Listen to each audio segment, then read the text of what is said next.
The following is a special presentation on TNN, the Nashville Network.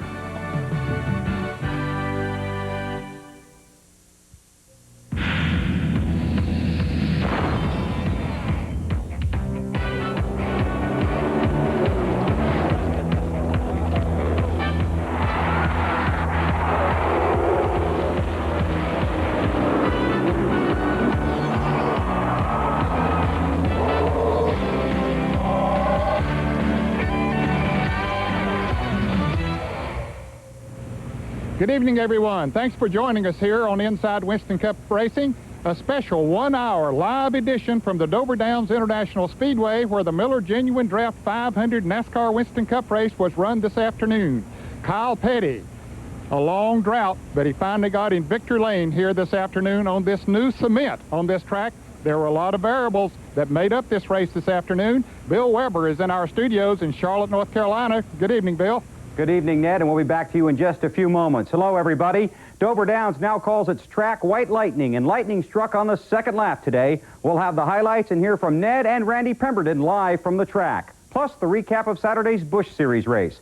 Also ahead on this special one-hour edition of Inside Winston Cup Racing, a conversation with Joe Nemechek. Now in his second season in the series, he has Burger King on board, and Joe is hoping to serve up his first Winston Cup win. Plus, we'll begin a profile of Winston Cup rookies. Today, a talk with Ricky Craven, one man who hopes to finish at the head of his class. All ahead on the post-race edition of IWCR for Sunday, June 4th. Today's show is brought to you by Texaco Haviland Formula 3 Motor Oil. Add more life to your car. Cold-filtered Miller Genuine Draft, making the world a very cool place. And by Goodyear, #1 in racing, #1 in tires.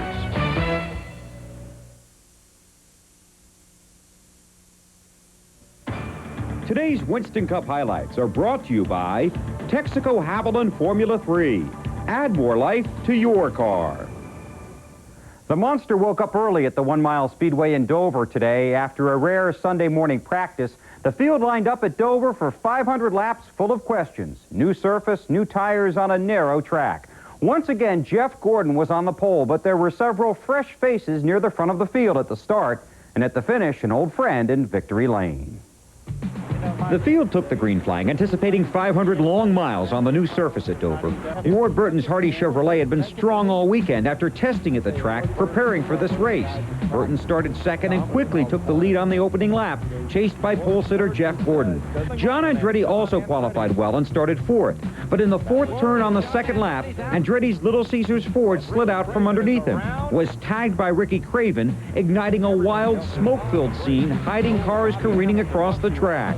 When the smoke cleared, almost 20 cars were involved, most of them heavily damaged. No one was seriously injured, although several drivers required medical attention before leaving the track, including Dale Jarrett, who took a hard head-first ride into the wall. Some cars returned to the race, but were never a factor.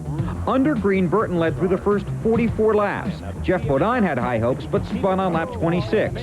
And after a debris caution on lap 48, Gordon led the racers back into the race, and the event stayed green for nearly 300 laps. Kyle Petty's Coors Light Pontiac profited from the early caution and rumbled from deep in the field and into the lead, chased by Gordon, Sterling Marlin, Jimmy Spencer, Bobby Labonte, and Joe Nemechek. Through green flag pit stops and past halfway, Petty continued to dominate, similar to his winning runs at Rockingham. Then on lap 338, Dave Marcus took a vicious ride exiting turn 2, smacking the wall, then sliding back through traffic. This fourth caution bunched the field. The leaders got fuel and fresh rubber. Petty won the race off pit road, but just after the green flag flew, Dale Earnhardt charged back onto the lead lap, pulling Gordon along and into the lead. Moments later, Gordon dumped Earnhardt from the lead lap. Meanwhile, Petty was patient, and after Jimmy Spencer crashed, briefly bringing out the next caution, Petty pedaled his Pontiac by Gordon's Chevy with Ted Musgrave and Bobby Labonte in tow. The tire police were kept busy, checking on teams trying to beg, borrow, or buy an extra set. Petty began the final round of green flag pit stops with 70 laps left. Then Ted Musgrave, low on fuel, coasted in for tires. Bobby Labonte got 4 stickers and gas. Then Gordon with a 2-tire stop. And finally, Hut Strickland surrendered the lead and pitted. That returned Petty to the point, with Labonte, last week's winner, surging into second, moving Musgrave to third. In the closing laps, Petty tried to crawl away, but Labonte brought Musgrave into a 3-way charge to the checkers. Kyle led more than 270 laps, but on the last one, Labonte tried to scoot around the outside while Musgrave waited for a mistake. Neither plan worked because Petty was perfect to the close and captured his first win in almost 2 years.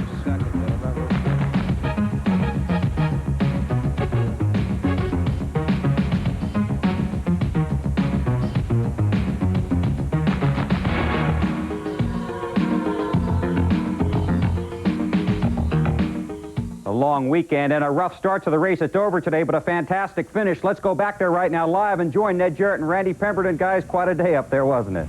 It certainly was, Bill. And this is always a rough race here on the Dover Downs International Speedway, Randy. Don't know if the cement made it any tougher than usual or not. Well, they were certainly under some great circumstances there when the race began, Ned, the tire situation and all, but these guys made a great recovery. Goodyear's to be commended for bringing a tire here that all the competitors could run well on. And I know you went to victory lane and got an exhausted Kyle Petty. Well, he was tired. Who would ever expect Dover, especially qualifying 37th the way I run? You know, we had a decent car, you know, and we got that first lap wreck helped us a little bit because there were some good cars in there.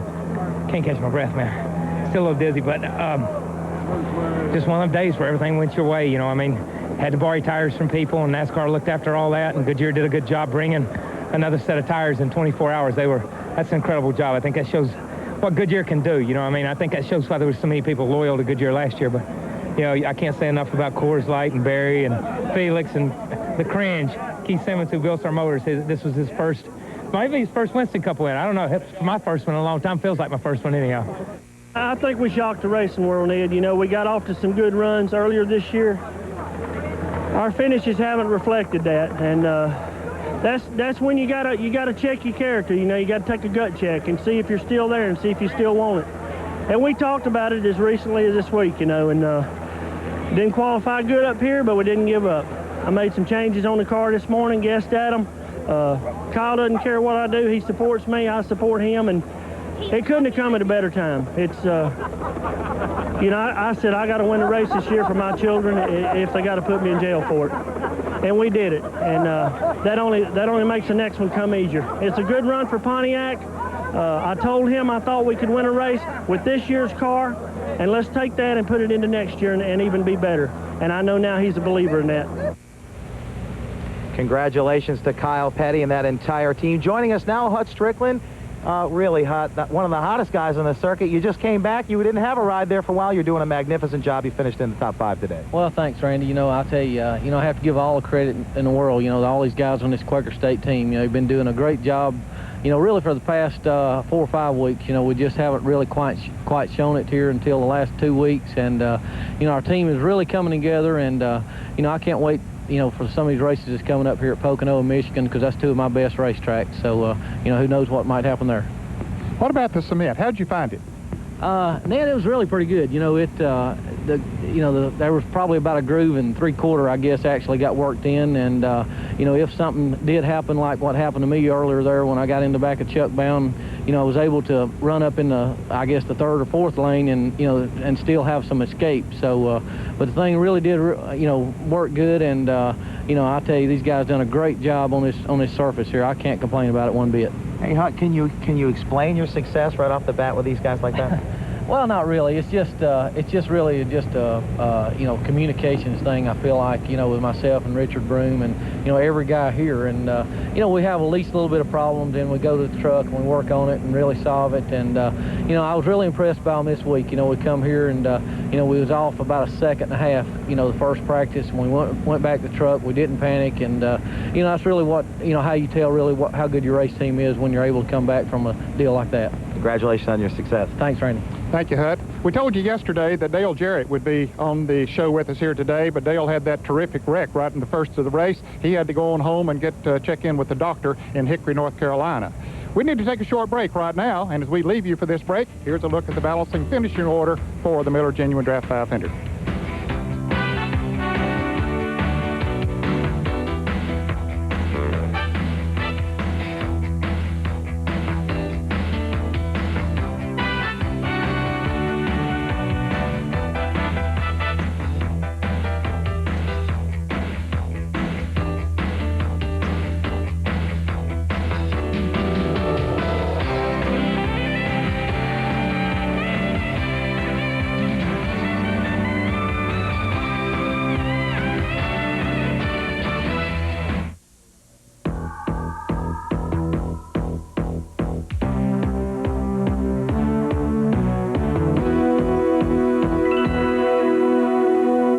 Now we turn our attention to a Winston Cup sophomore.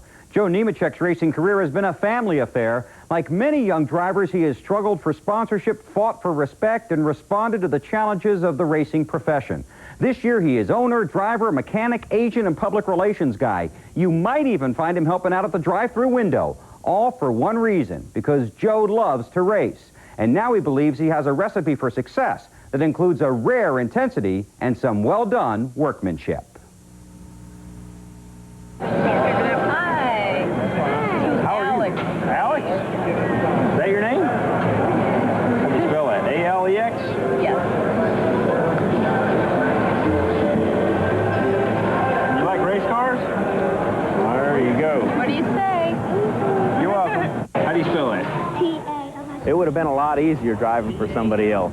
Not having to worry about paying the bills and all the other owner responsibilities. But, you know, we've got a state-of-the-art shop. It's brand new. We've got everything we need. And when we got this decided to go back and do our own program, you know, basically we had Burger King was there and ready to come on board. And it was an opportunity I couldn't pass down. And I think it's more of a long-term opportunity for myself and my whole team and family than a short-term. Joe Nemechek knows he has a long drive ahead of him. J-E-S-S-I-C-H? And after looking at his choices, Joe knew he had to have it his way. You have a good day. What's your name? I'm having fun right now, and it's really tough. I mean, it's all business. We're trying to have fun in racing. I mean, I think if you can't have fun doing it, you shouldn't be doing it. I'm very fortunate to have my family involved and being able to do things the way I think that they need to be done. And we've had some tough times this year, but things are getting better. For years, Nemechek battled in the Busch Series, campaigning his own cars, searching for the secret to success in the blossoming series that is the strongest building block for a career in Winston Cup. In 1990, he won the Busch Rookie of the Year award. In 1991, he finished 6th in points. Then in 1992, his stock suddenly soared. His first career win came at Indianapolis, but it is this thrilling finish in Loudon in the blistering summer of '92 that thrust Nemechek's name into the heat of the battle for the Busch Championship. He jousted down the stretch with Dale Earnhardt, then shot to the checkers, beating his friend and mentor for career win number 2. He posted 18 top 10 finishes and earned nearly $300,000. But more importantly, he led the points race for the last third of the season and edged Bobby Labonte for the coveted series title by a slim 3 points. Now, after a rookie season that did not produce the results he had hoped for, Nemechek has returned to the recipe that has made him successful every step of the way. How's everybody? I would say I'm pretty intense, very focused. Sometimes I think I'm focused too much on one particular area. Right now, we've got so many different areas that we're working on within our team that I'm just trying to oversee and do more delegating. In 1995, Nemechek proudly carries the Burger King colors, and when he's not on the track, he's supporting his sponsor and meeting his fans. I was one step ahead of you, wasn't I? We're very fortunate to get Burger King on board this year. Great company. You know, the images just kind of fit together. You know, our family image and the Burger King family image.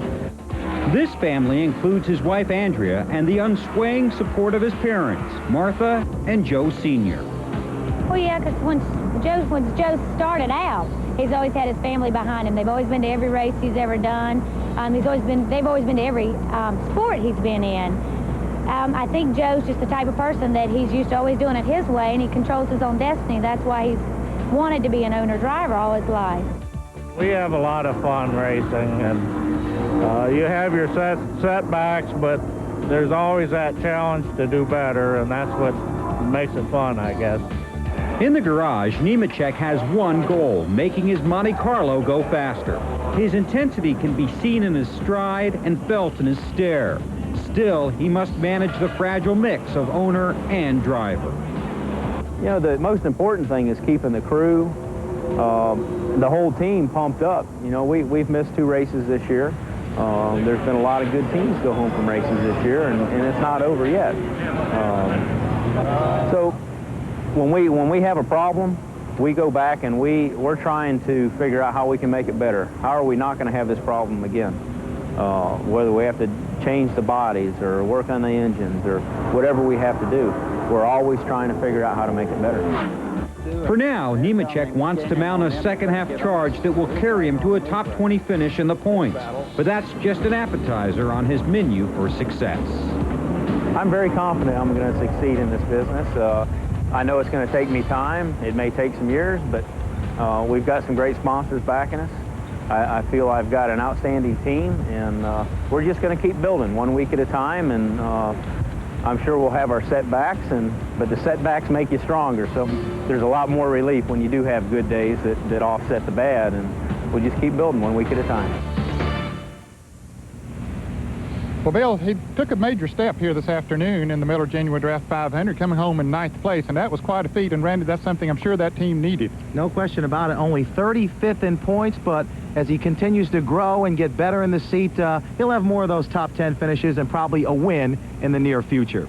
We need to take a short break. When we come back, we'll have the mailbox section right here on IWCO.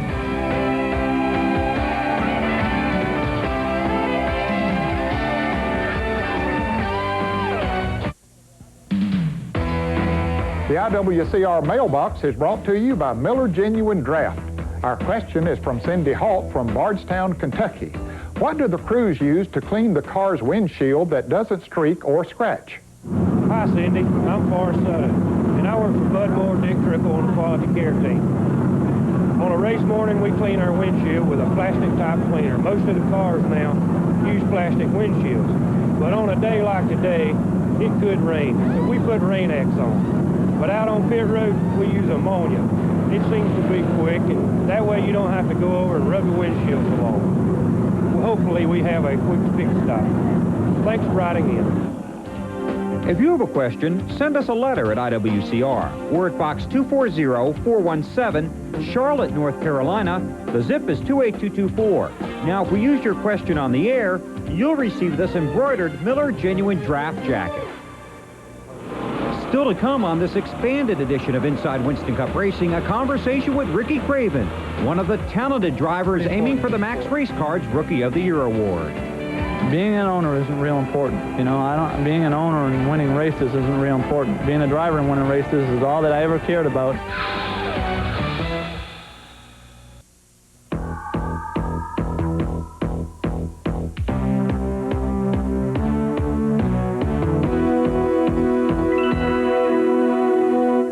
Now, as we approach the halfway mark of this special one-hour edition of Inside Winston Cup Racing, another look at some of the wild action on the Monster Mile today, and there was plenty of it.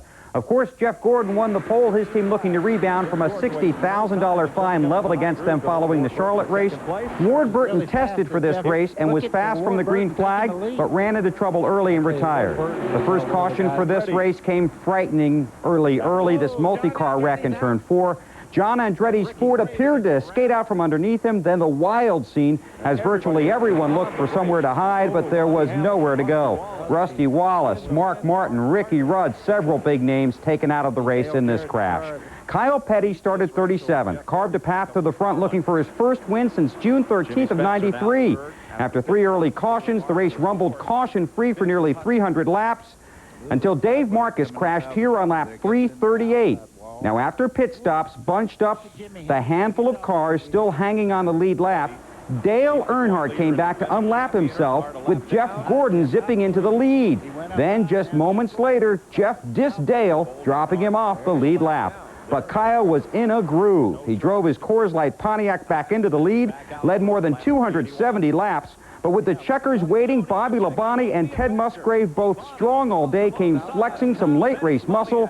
Some, but not enough today. Petty avoided lap traffic, slammed the door, and shot to the finish in his Silver Bullet to pick up his first win in a long, long time, almost 2 years, in fact.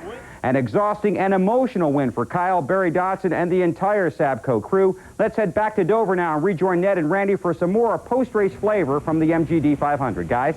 Well, Bill, it was a great win for Kyle Petty, and certainly that team needed it too. And you know, and I'm sure this thing wound up, Randy, sort of like NASCAR has been dreaming about all year long. You know, they've had trouble getting parity with Ford, Chevrolets, and Pontiacs, but here today, for the first time this year, you had a Ford and a Pontiac and a Chevrolet battling for the win. And of course, the Pontiac came out on top. The biggest thing is the fans, I think, loved it. The drivers, they were excited about it. I think the parity is there now. I don't think we'll see too many more rule changes. After the race, we caught up with another couple tough drivers that had some good finishes today.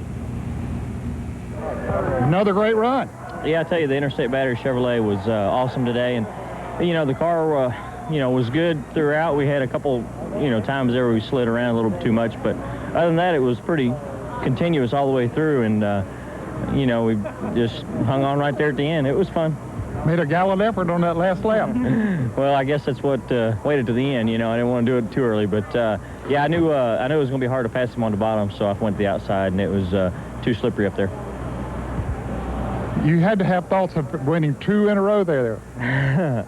Yeah, I tell you, it was hard to think about winning 1. Now, when you think about winning 2, it's kind of scary because it's like, I ain't supposed to be out here doing this, I guess. But I tell you, it was pretty neat. You know, the car worked good enough all day. You know, we had good practice speeds and, you know, good qualifying, which, you know, got us out of trouble that they had early and, you know, got us to the point where we needed to be at the end of the race. And, you know, just like to thank everybody Interstate and all the guys in the crew did an awesome job on this race car. Good thing is we're taking it to Pocono next weekend. Great spirited run to the end. Yeah, the car was pretty consistent all day long, and the racetrack was changing a lot. The groove moved up, and the groove moved down, and you know, we had to keep up with the car a little bit on that. But it was very consistent, the car, and the guys were really good on the pit stops. Got me in and out really good. Overall day, you know, I give them an A+ on everything they did. We just got caught one time on fuel mileage, the last caution error. As soon as I got the lead from Kyle, we were going to pit like in 3 laps, and I ran out of fuel and had to shut the motor off coming down the front stretch and coasted all the way around. Lost a lot of time. Wow. So. But we tried to pick it back up, you know, and we caught the leaders, but by that time, you know, I used everything up and didn't have nothing for them. Is it disappointing not to get your first one when you had maybe the best car on the racetrack at the last 100 laps for sure? No, nothing's disappointing as far as, you know, my team's been really coming along strong, and, you know, Jack and I and Mark and everybody on this team over here, you know, involved with both teams have really been doing good, and, you know, I got no, like you say, no regrets about anything. You know, the things turn up that unforeseen. I mean, I could have been involved in that first lap accident and never had a chance to run that fuel mileage out. So you got to take the days when you can and capitalize on what you got. Great runs for both Bobby Labonte and Ted Musgrave. If it wasn't for that early wreck, I think we really would have seen a great race today. Matter of fact, we did, and there were some drivers that were skeptical about it going in today, Ned, with the new surface. Yeah, they were. They didn't really know what to expect when they came here, and of course, I think Goodyear and NASCAR did a great job, too. With the tire situation, they learned here on Friday during practice and qualifying that the tires they brought here perhaps were not going to work. And then they really learned yesterday in the Busch race, the 200-miler, that the tires they had here were not going to be the tires they need for 500 miles. So Goodyear scrambled and brought in a lot of tires overnight, and our hats are off to the tire bursters for the job that they did in getting all those tires mounted, working through the night to get that done. But in managing the whole tire situation, they did a great job. And that Busch race was a good one yesterday, and we'll have highlights when we come back right after these messages.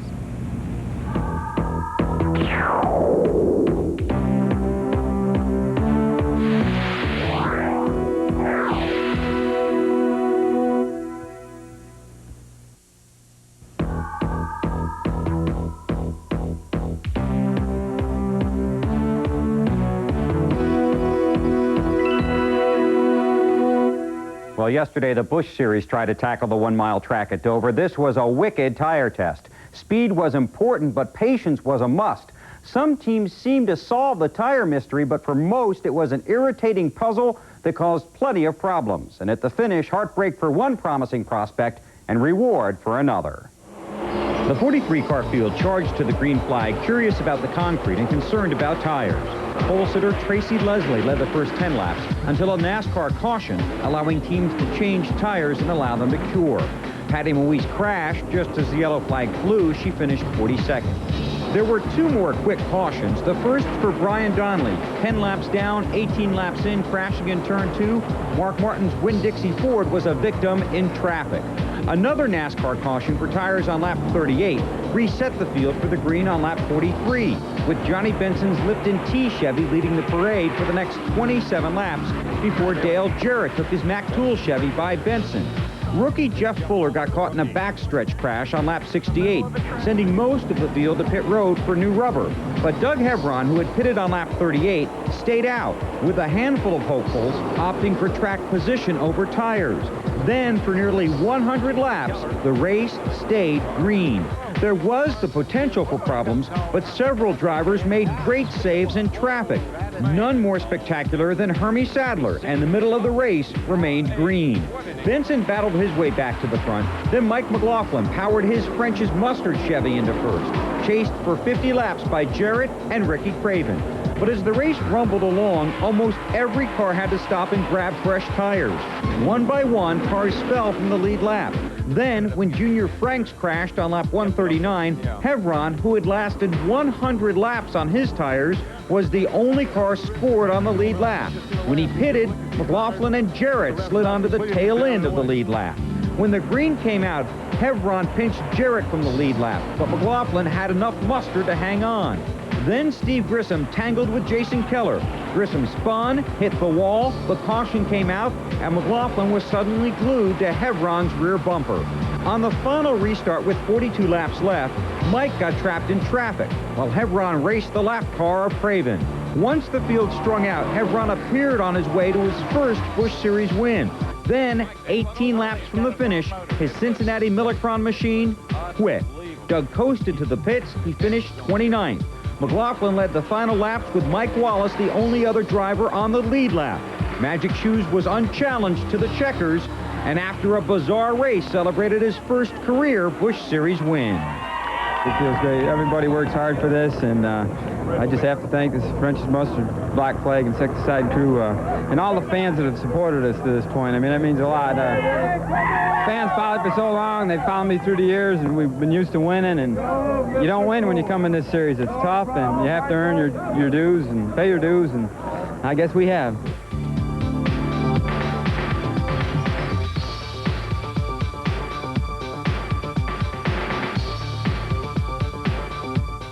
The Busch Series moves to Myrtle Beach next Saturday, a race you can see live right here on TNN next Saturday afternoon at 5 o'clock Eastern Time. Johnny Benson continues to lead in the points. In a moment, we'll meet a man who challenged for the Busch Championship 1 year ago, Ricky Craven, when IWCR continues.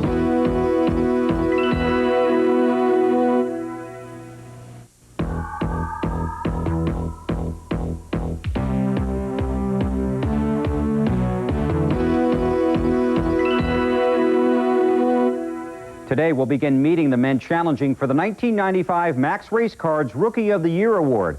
Ricky Craven is one of 3 Busch Series veterans making the leap into Winston Cup this year. Craven's bio is a story of self-made success. He climbs into the Kodiak Chevrolet now under the watchful eye of veteran winner Waddell Wilson. We first met Ricky a few years ago in Victory Lane at the prestigious Oxford 250 in his home state of Maine, a victory that helped this native New Englander leave the cool comforts of the North for the heated competition down south.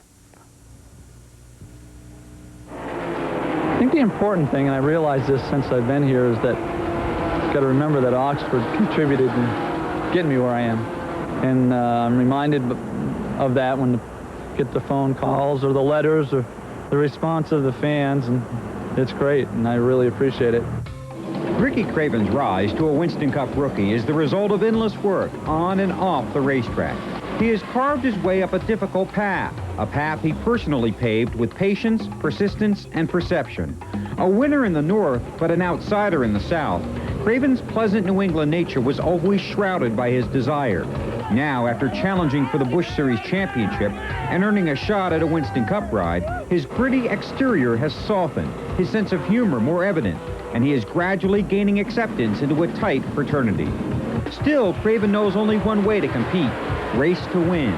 He won the Busch North Championship as an owner-driver, a role he reassumed last season down south, leading to a pair of wins and a second-place finish in the points.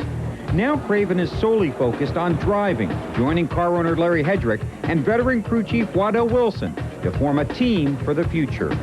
In the beginning, outsiders questioned this mixed marriage of Southern skill and Northern know-how, but Craven is willing to learn, Wilson eager to teach, and both are driven to win. So the communication question had to be answered. Well, you get by the translator and we're all set, you know. It's been good. It's better than expected, and I think it's better than what other people expected because of my nature, a little bit my nature, and the fact that everybody focused so hard on me being an owner driver, calling my own shots, wanting to be in control. Waddell's better at leading than I am. He's got command of this ship, and he's got the experience. And Wilson got that experience racing and winning with some of the biggest names in NASCAR. Now, for the second straight season, Waddell is challenged with molding a young driver into a Winston Cup winner. Last year with Joe Nemechek, that was the first time we'd ever worked with a rookie, so we learned a lot from that. And then Ricky coming in this year, you know, was more prepared than we was last year. But it took up until Charlotte last year to get us going, and looks like it's took that this year. And right now, you know, we're getting everything in place, and it takes time, though, to learn a driver and what he likes. And at the same time, Chevrolet's come with a new Monte Carlo, and that's been a big plus also. But Ricky, you know, he's so good in the car and telling us what he's doing. So, you know, he has really helped bring it along as much as anybody involved with it. Most drivers cringe at the rookie label, but Craven has been through it all before. A new guy in a new school trying to make new friends.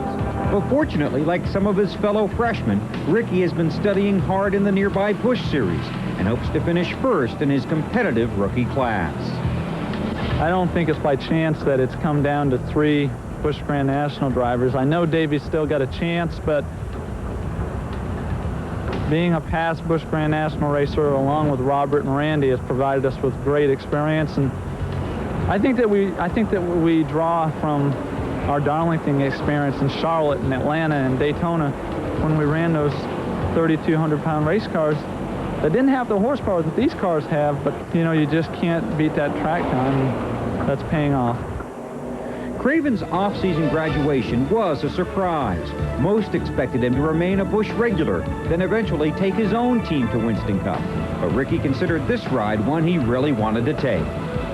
This situation has been better than what people expected, and maybe even better than what I expected. But I knew coming into this, Larry had promised me that I'd be able to,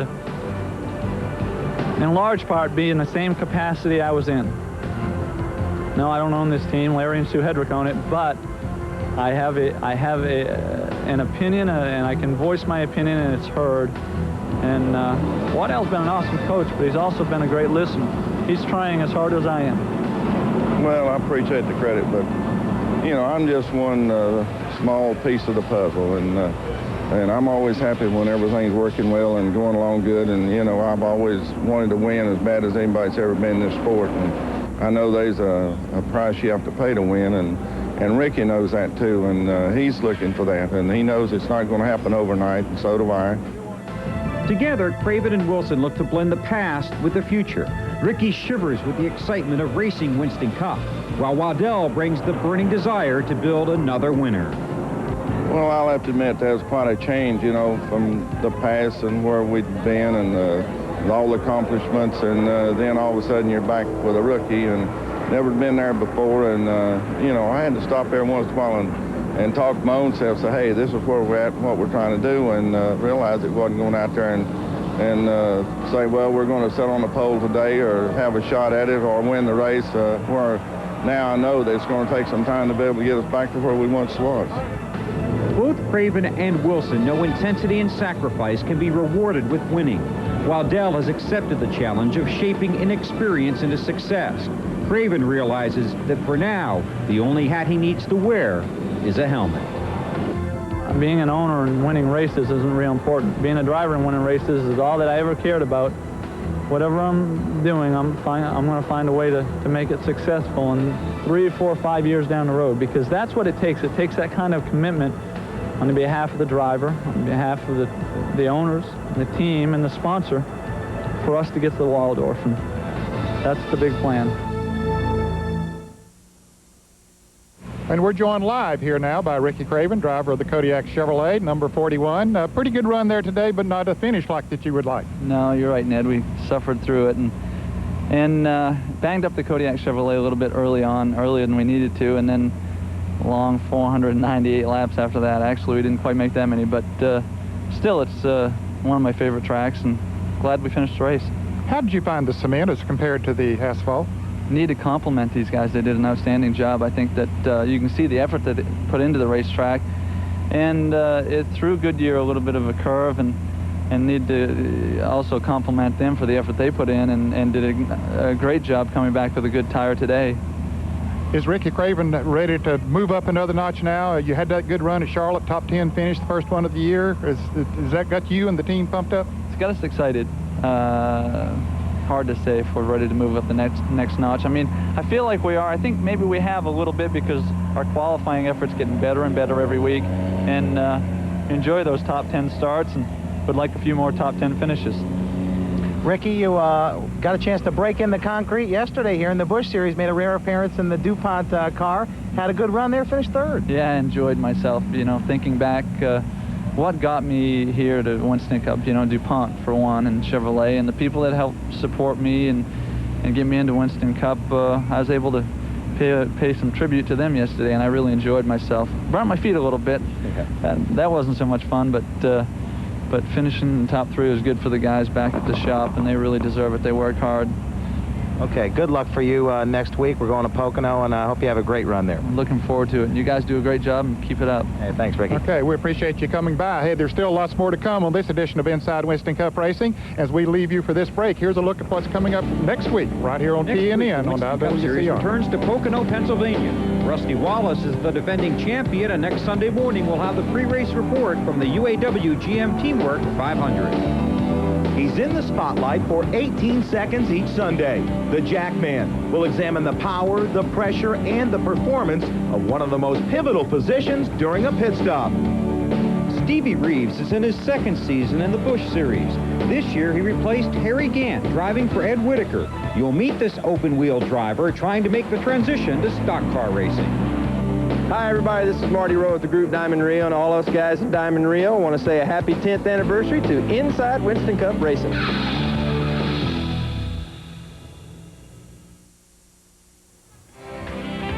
Right now, another look at the finish order from today's Miller Genuine Draft 500 at the Dover Downs International Speedway. We'll go back to the track for more from Ned and Randy, and we'll hear from car owner Bill Davis. All that ahead as this special one-hour edition of Inside Winston Cup Racing continues live here on TNN.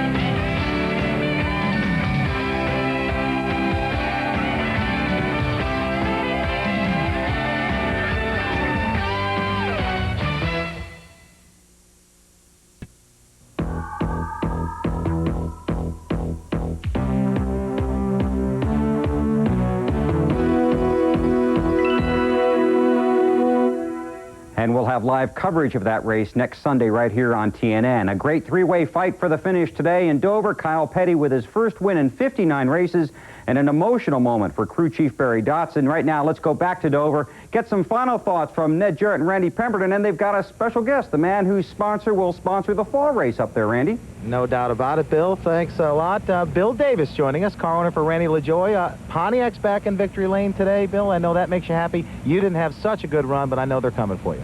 Well, yeah, we were really excited about Kyle and Pontiac getting the win. They needed to win that race. And, no, we didn't have a very good day. You know, we got caught up in that deal right off the bat, but we were just kind of along for the ride after that. But it was good to see Pontiac win a race. The rule change help you a little bit, or can't you tell here at Dover? Well, it helped. Anything helps. You know, I mean, it's pretty common knowledge. We're pretty far behind with our body style, but we've got a great new body coming, and, you know, Pontiac is really going to be strong next year. I bet you'll be strong when you come back here to Dover next year. Overall, the track, I think, is going to turn out to be okay. Oh, I think so. You know, my hat's off to Goodyear. You know, they realized they had a potential problem here yesterday, and Leo Mel and his engineer stepped up and came back with a real safe race tire, and it worked out real well.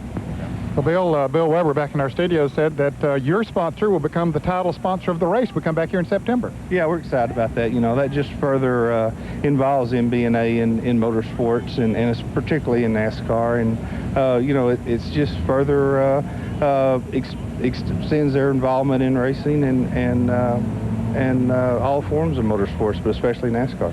Probably been a little surprising to a lot of people that a bank, now it's not a bank that has outlets where people go up and cash checks and that kind of thing, but it is a bank that they would get so involved in motorsports. Well, it's just worked great for them. You know, they've got, I think they had a record number of applications here this weekend for their NASCAR credit card, and you know, that's one reason they signed on to do the race. Just they're really excited about NASCAR. And when you say NASCAR credit card, of course, they're the official credit card of NASCAR, I believe is the way it is. And right. And their primary interest or reason for being in is to get people to sign up for their credit card? Sure, they've got, you know, they've got the credit cards with all the, you know, the fans' favorite drivers on it. And, you know, it's a MasterCard that they can use anywhere and support NASCAR through it. Well, we certainly want to wish you and Randy LaJoy good luck the rest of the season with that Pontiac, and get on up there and get them. Thanks, Ned. Appreciate it. Thanks for joining us, Bill. Sure. Well, we've had a great time here at the Dover Downs International Speedway. Hope that you've enjoyed our show, too. Of course, we'll be on TNN here next week, and right now we're throwing it back to Bill Weber in the studios in Charlotte. Bill? Okay, guys, thanks a lot. Great job up there. I want to thank all of our live guests for joining us on this special one-hour edition of Inside Winston Cup Racing. Again, to recap briefly, a big wreck at Dover today on the second lap. John Andretti's Ford got loose. He spun in turn 4. Several cars were involved. Some of the biggest names in NASCAR Winston Cup Racing were taken out. Rusty Wallace, Ricky Rudd, Mark Martin. Several other cars were damaged. Very few returned to the race. Elton Sawyer was involved in that wreck. He had a brief treatment to the medical center and then headed on home. Bobby Hillen was also involved in that wreck. His U.S. Air automobile also did not return to the race. But it's all over and done with. Kyle Petty led over 270 laps today at Dover and came home for his first win in over 2 years. His last win was at Pocono. And next week, we'll be back with you Sunday morning for the pre-race report from the UAW GM Teamwork 500 at Pocono. Then we'll slide back into our comfortable 7 o'clock slot for the post-race wrap-up. We'll see you then. Thanks for having us in for the show. And congratulations to Kyle Petty and Barry Dobson. Brought to you by Texaco Clean System 3 gasolines. Add more life to your car. Cold filtered Miller Genuine Draft, making the world a very cool place. And by Goodyear, #1 in racing, #1 in tires. Drivers, race teams, and race fans, have you ordered the 1995 Team Simpson catalog? Don't get left out of the action. Call 1-800-71-RACIN and join Team Simpson today. The official conversion van of Inside Winston Cup Racing is Gladiator by Clavel, America's #1 luxury van. Clavel, the way we put it together sets us apart. Communications for Inside Winston Cup Racing are provided by Racing Radios, Forest Park, Georgia. Racing Radios, the official communications of NASCAR and the Winston Cup Series.